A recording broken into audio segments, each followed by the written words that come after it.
what's up everybody? This is John Stocki for the Stocki Exchange. This week we talk with Tina from Rare Bird Brewpub and we talk with Bridget from Schuett, and we're giving away beer. Today we talk about marketing ROI, social media. I asked them what their favorite beer is and we're giving some away.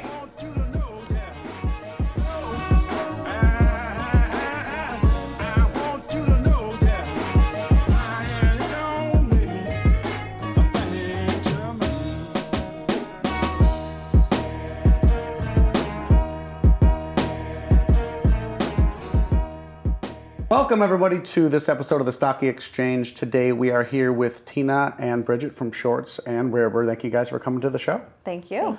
So we're going to get right into it. We got a bunch of questions that they have already been given, so we're going to kind of roll through those, talk about marketing, talk about how brewing's going, some trends in the industry, one-word answers. Then they're going to have the opportunity to ask me questions, and from there we're going to be giving away some gift certificates to each of their bars and restaurants. So it's not a bad thing, so stay tuned for that. So brewing, alcohol, food, restaurant, very big here in Northern Michigan, but with that also means a lot of competition. I think I lost track of how many breweries and wineries we have. Now we have even more distilleries. So I want to say we have 50 plus wineries. I think there's over 13 breweries or 14, something like that. And then in the Tri-County area, I think we have 5 or 6 distilleries, and I think more people are picking up distilling. So what are you guys doing with your marketing to help, really promote your kind of competitive advantage, if you would say? Well, for us, it's really about kind of telling our story. We've been around a little bit longer than some of these newer breweries, so we kind of want to keep that story in front of our audience, and so we've been around for about 11 years, but we still want to have that personal connection with our consumer. So what we try and do is really connect on that level.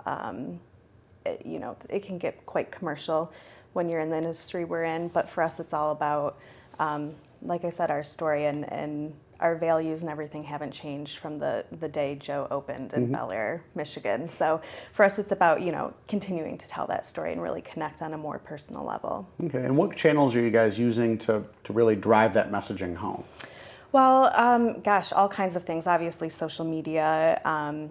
We have a strong website. So one way we're able to really connect on a personal level with our audience is through our weekly podcast. It's called Schuett's Cast. And it really allows us to kind of get a little bit more in depth with some of our stories with our company and share them with our fans and the consumers. They're usually about 50 minutes or so we can really get in there and tell a story. We'll have Joe on the show, for example, and he'll reminisce about the early days and the beginnings of Schuett's. We'll have other breweries. Actually, Tina was a guest on the podcast, and we're able to connect with other people in the industry and tell their stories too. So it's really just a way that people who are interested in really learning more can tune in and hear all the details. It's not just a quick photo post or even a blog post can really only take you so far. So it's a really great way to get that personal connection for those people that want more. Cool. Oh, it sounds good. So we'll throw up the link to that on the screen so you guys can check out their podcast called Schuett's Cast. Subscribe, listen up, and then you guys can stay in the loop with what Schuett's doing. Tina, what are you doing to keep it rocking? Our main focus is typically social media, and I agree with Bridget. We like to keep it on a personal level, show people what we're doing, and for me, the easiest way to do it, since it's really just kind of Nate and I doing all of that, is I use a lot of pictures, so show them what's going on in the brew house, show them, what we've tapped. I feel like that visual for them, seeing what we're actually doing is really important for them, and so we mainly put it out on social media. We do a little bit in local magazines, and also a little bit in the not local but statewide, like the Brewers Guild magazine. But we're very specific on where we're going, kind of find other places that we like, and if they're doing something, we're just learning from them. Yeah, I mean, no need to reinvent the wheel. I mean, like I said, Schuett started where you guys were for a small production, and now you guys are, statewide with massive distribution. And every time I go there, there's 30 new beers I've never even heard of, and the list just gets longer and longer, and I can't even try them all. We just won't slow down. Oh, exactly. Well, a taxi back from Bellard is a little too expensive, so you got to pump the brakes and maybe get yourself a growler on the way home. Right. So we kind of really already covered, like, you're both using social media pretty heavily to really get your message across. I think, like I said, photos are very good. Short videos, micro content of video stuff is really, really important. Video is the #1 most consumed medium now, which has overtaken photos. Right. So it's, people love those short. You have Snapchat, 6 seconds of awesomeness, and that's like people's attention span these days. So, but then on the other side, you do have the podcast where people are driving in their car, slap the earbuds in, or listen on the radio, and they have 45-minute drive. They can really, get to love the brand, know more about their favorite beer and what it actually takes to go from a very small brewery to what it takes to become a large brewery, and get to think about that whole process. And that's a really great way to connect with your kind of target market and, new clients in general, because every person who connects to you has their network, and then they bring more people in and more people in, and then you got to get a reservation. But you brought up a good point. Video is kind of one of the mediums that we need to pay attention to now. And if I had any tip for people trying to expand their audience or reach their existing audience more, it would be with video. We recently hired a videographer, very talented guy, Mark. You might know him. Traverse City's small place. Well, shout out to Mark also. Yeah, he's incredible. And I'll admit, at first when we were looking at hiring him, I thought, is this really necessary to, bring on somebody like this? And oh my gosh, it's been so worth it. And you're right, the amount of people that those videos reach versus photos or copy only is, it's just huge. Huge. Yeah, copy's pretty much dead on social media. Photos and video are still getting some organic traffic, but most of the big players in viewership are now pay to play. You got to pay Facebook to have it be seen. You got to pay YouTube. You got to pay Boost Twitter. Those posts Unfortunately, organic reaches.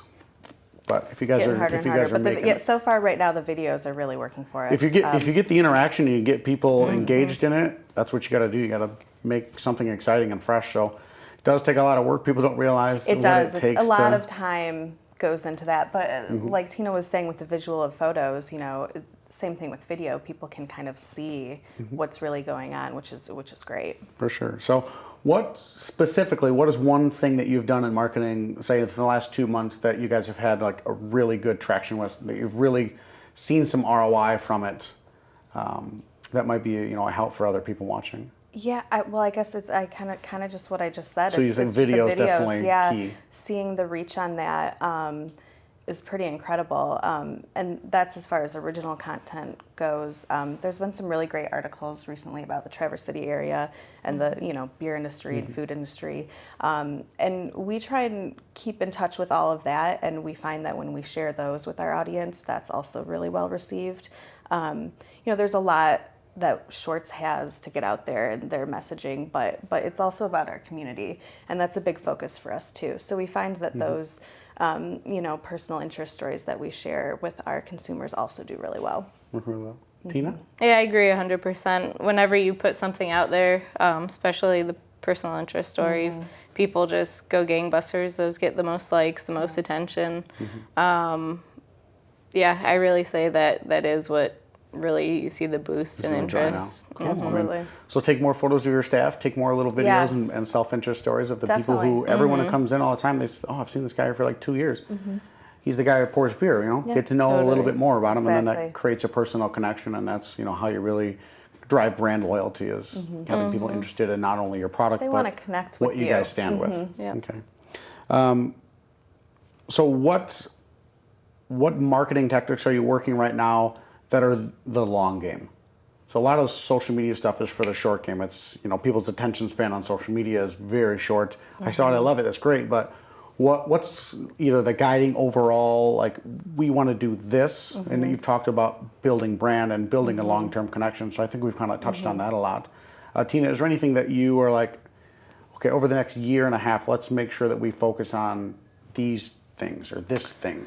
For us, honestly, we're so little at this point that we're just still learning and, using social media and the local advertisers, you know, Seeing which Northern one works Express. best, see what kind of ROI you Yeah, get. we're still kind of learning what works and what doesn't and where to put our money at this moment. But yeah, right now it's just such a quick learning curve that. But that's a great strategy as well. I mean, test the waters in a couple of things, Yep. and if you get no ROI from it, then you know, probably shouldn't invest more money in it. But if you get something and all of a sudden it's like, bang. One of the hardest things is tracking that, though. I mean, there's great articles and publications and different things, but it's hard to tell where people are actually coming from.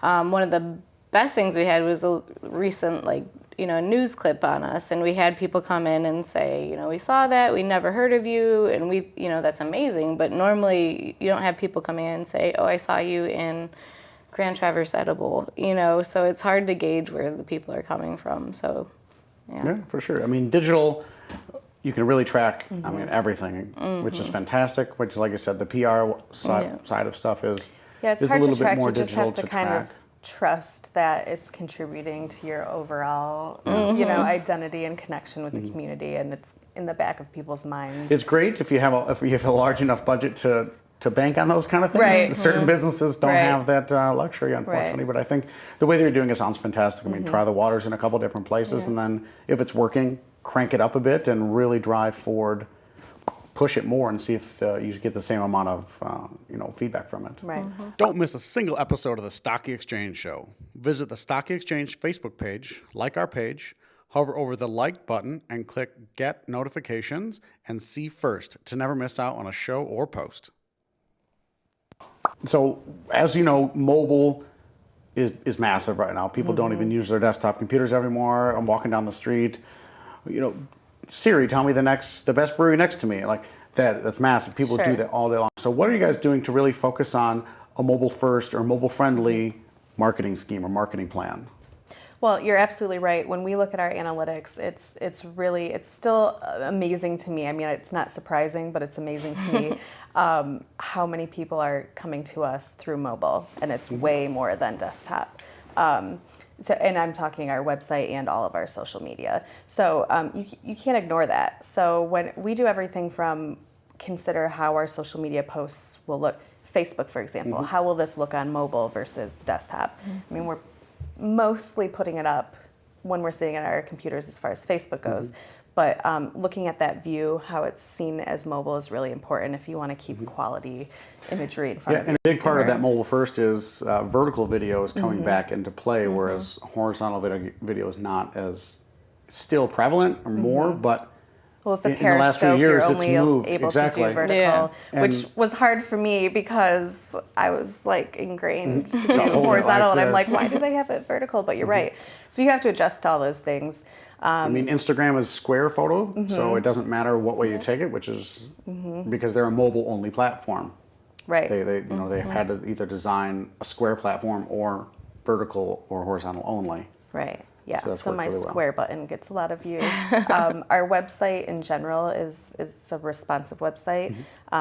We also have mobile versions for iPad and iPhone. So the tabs look different. It's easier, more user friendly. So for everyone working on mobile responsive website is no matter what screen size you're on, the content will automatically propagate to the proper size. So that way you don't have to have two content management systems. You have one management system which runs all of your content, and then technology says, yay, what size is the screen that you're accessing it from? And it shrinks down. And then she said they have a tablet version of that as well. So if you're accessing specifically from some type of tablet, it's fit to a specific size frame as well. Previously, you've had to have two different content management systems. You manage a web version, and then you manage a desktop version, and that's just way too much work. Right. To maintain We're lucky we have a great IT team. So if we're looking at adding a new landing page or what have you to our website, they'll see how it looks on the mobile, on the iPhone, on the iPad, and say, well, what do you want it to do on this? And work with us that way. So it's just one of those details that needs to not be a second thought, afterthought. It needs to be, okay, wait, how's this going to look? Because that's where people are seeing it. Anything to add, Tina? No, I mean, we're using the same method. And our original website, it was fine, it worked, but we've just recently revamped it. So when we update on beer menus, it automatically puts it onto our website, and everything's just so integrated now with all the different apps that it's really, really nice to just know you're doing it on one thing and it's going to go across the board on everything. And it's going to look good. Yeah, and I think from a small perspective like you, who doesn't have a massive IT team, automation is well, key. not massive, talented. Talented. Okay. So a little more resourceful than just two people The running brewer the bar. is the IT team. Exactly. But I think automation is key, like you said, changing it one place and it just kind of automatically does it the rest of the way. So taking advantage of technology is really great. Crucial.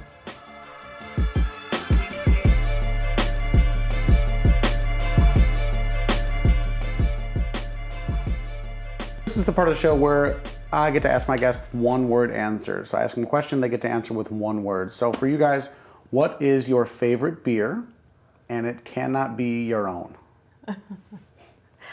I always hate this question because how do you pick just I know. one? Yeah, I hate it, but I ask people it on our Schwartzcast.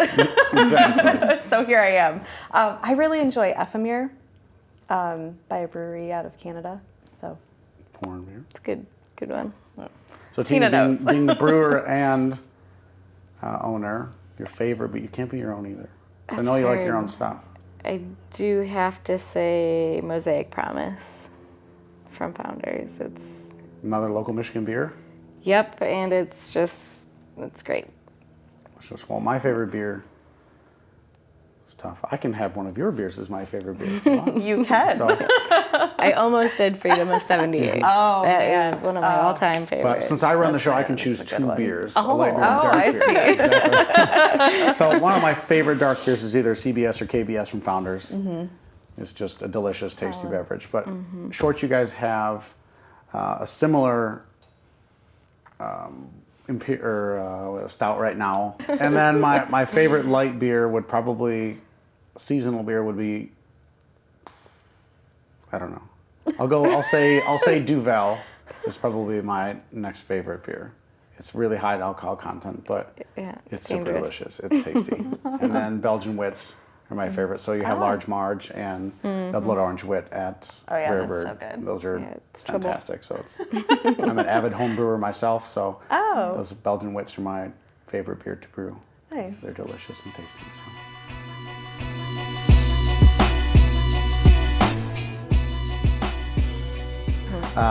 Now we move on to the section of the show where the Stocki Exchange, they get to ask me questions and I might give them some kind of answer. It might be relevant, it might not be, but we'll try. So what marketing questions could you guys have for me as a kind of hotel and restaurant consultant? What do you think for our very small scale, like me as brewer, I'm also doing accounting and advertising.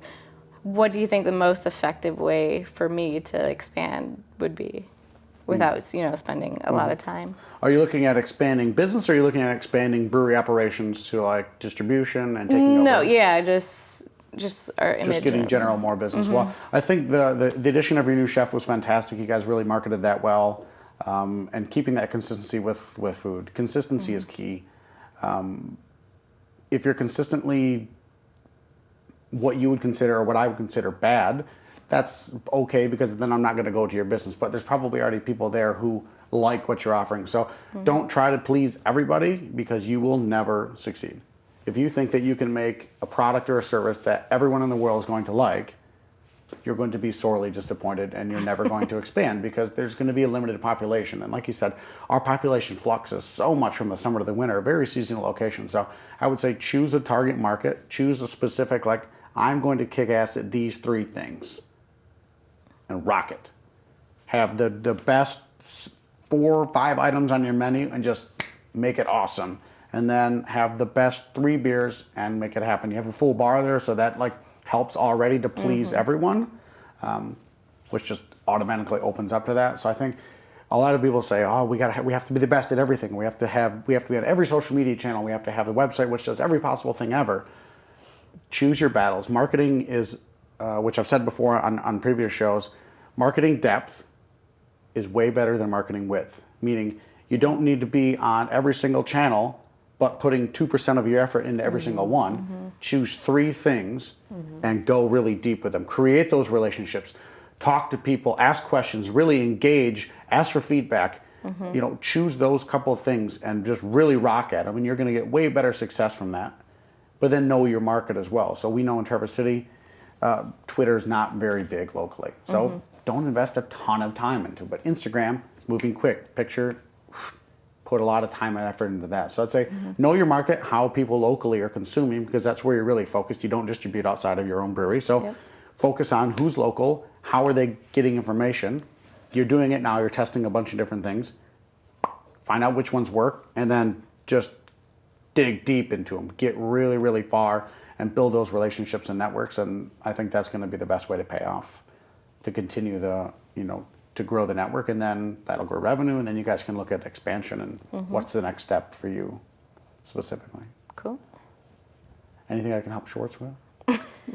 I can help you drink your beer. We've got lots of helpers. I put a hurting on that already. Is there any form of social media or other media, for that matter, that you think is starting to really dip in as far as the value goes, that you see sort of being phased out? I wouldn't say phased out. I think the way Facebook specifically is used is drastically changing. Organic, it's not a free tell everyone about your product system anymore. There's so many users and so much content that Facebook has to be selective in how much stuff you guys see, or people can't even understand how much content is going on. So Facebook, I think, is, you really want to look into your paid versions, boosting specific posts. Even if you send out a standard normal post without paid, you can select the demographics that that post is seen by. So if you're going to talk about, I don't know, something, you know, you just launched a new t-shirt line, a new female t-shirt.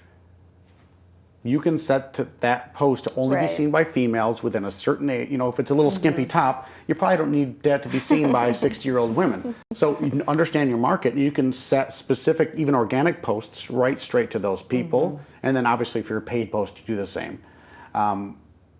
Content versus context is massive. So you can't just copy and paste the same exact thing and slap it on every single social media network, because the language and verbiage and context and the way people receive information, and every different one is different. Understanding that and having a sweet writer who understands that and develops content specifically for each network that you're on is going to go way farther than just blasting it and hoping people read it. Another big change that's coming is Instagram is launching their advertising platform this fall. That's going to be definitely something to look into. How does it work?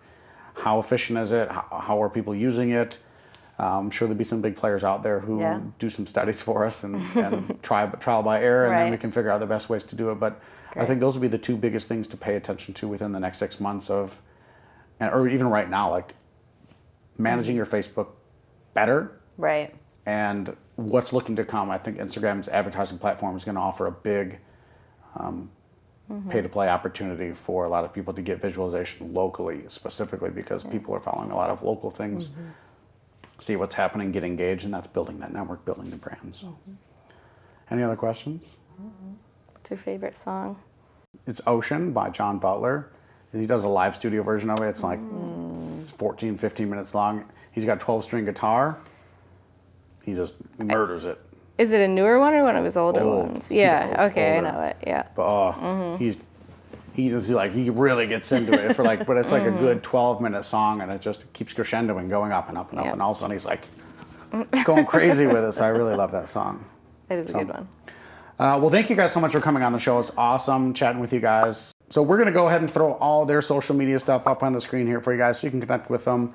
All their stuff will be in the blog post-show as well with all the show notes. So make sure you guys connect with them on social media. Check out their videos, check out their content, check out their beers. You know, definitely go by and taste everything that you guys have to offer. For the giveaway, we're going to be giving away 2 gift certificates to the breweries. Go to stockiexchange.com/blog. We'll have a blog post for this episode up, and you guys can enter right there to win a gift certificate to either of their breweries. And subscribe to the channel, check out YouTube, hook me up on social media as well. Other than that, we will see you guys next week for our next show. Thanks for watching.